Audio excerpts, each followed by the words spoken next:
देखिए, ऐसा विश्व के अंदर कौन सी सज्जन शक्ति है जो कि द्रवित ना हो, पीड़ित ना हो, दुखी ना हो। बांग्लादेश के हिंदुओं के ऊपर जिस तरह वहां अत्याचार हो रहे हैं, वहां हिंदू स्त्रियों की अस्मिता पर, उनके मान सम्मान पर चोट मारी जा रही है। जिस देश के वासी अपने देश को अपना मानते हैं, अपना ही देश अपना दुश्मन हो जाए तो भारी पीड़ा होती है। और इसकी वेदना पूरे विश्व के अंदर सभी सज्जन शक्तियों को है। मैं सोचती हूँ कि देश की सरकार ने निश्चित रूप से पहले भी पहल की होगी, लेकिन अभी प्रत्यक्ष रूप में जिस तरह की पहल की है कि हमारे संबंध तभी तक ठीक बने रह सकते हैं जब हमारी भावनाओं का सम्मान होगा, जब हमारी मूल जो धर्म की धारणा है उस पर चोट नहीं होगी। आप छोड़ दीजिए धर्म, मजहब, संप्रदाय, इनको आप अलग करिए। मनुष्यता भी तो कोई चीज होती है, इंसानियत भी तो कोई चीज है।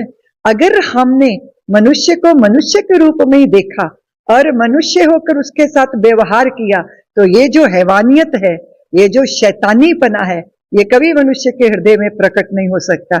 इसीलिए वहां की जो दर्दनाक तस्वीरें हैं वो देखकर हृदय बहुत भयंकर पीड़ा से भरा है। मैं सोच रही हूँ ये जो हृदय में जख्म है, ये जो पीड़ा है, ये जो दुख है, ये उस पे मरहम है सरकार की पहल। मैं समझती हूँ कि ये बात निश्चित रूप से है कि हिंदू जाति को अपनी समस्त अलग अलग धारणाओं का त्याग करके एक हो जाना चाहिए।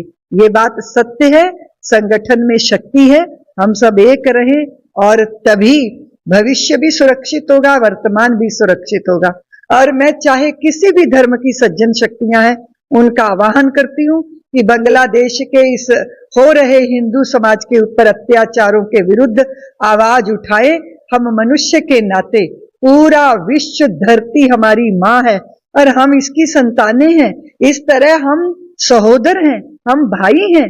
इसलिए सारे विश्व के अंदर जहां भी ये दृश्य देखे जा रहे हैं, जहां भी इस पीड़ा को अनुभव किया जा रहा है, हमारे देश में भी बहुत सारे लोगों ने प्रदर्शन किए हैं, इसीलिए कि ये अति हो गई है।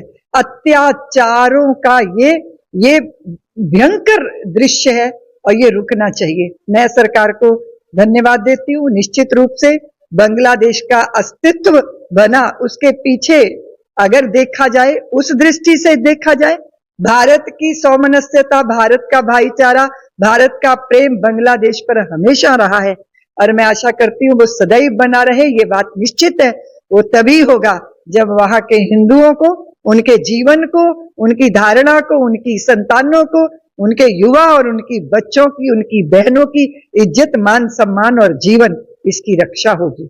हम इस पहल के लिए सरकार को बहुत बहुत धन्यवाद देते हैं। आशा करते हैं कि ये दुख भरी कहानियां वहां से अब नहीं आएंगी, शांति हो जाएगी और जो वहां महात्मा को जो अरेस्ट किया गया है उनको भी मुक्त किया जाएगा, क्योंकि अपनी रक्षा के लिए आवाज उठाना ये पाप नहीं होता। क्योंकि अन्याय करने वाला जितना दोषी होता है, उससे बड़ा दोषी अन्याय सहन करने वाला होता है।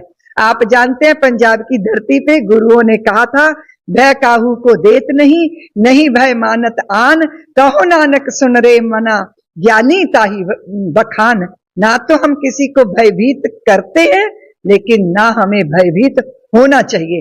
ऐसे वातावरण का निर्माण राज्य सरकारों को, केंद्र की सरकारों को और पूरे समाज को मिलकर इस पे प्रयत्न करना होगा। राष्ट्र भी अपना काम करे और राज्य भी अपना काम करे। मैं आशा करती हूँ सब कुछ सही होगा, जल्दी होगा और यही मेरी ईश्वर से प्रार्थना है।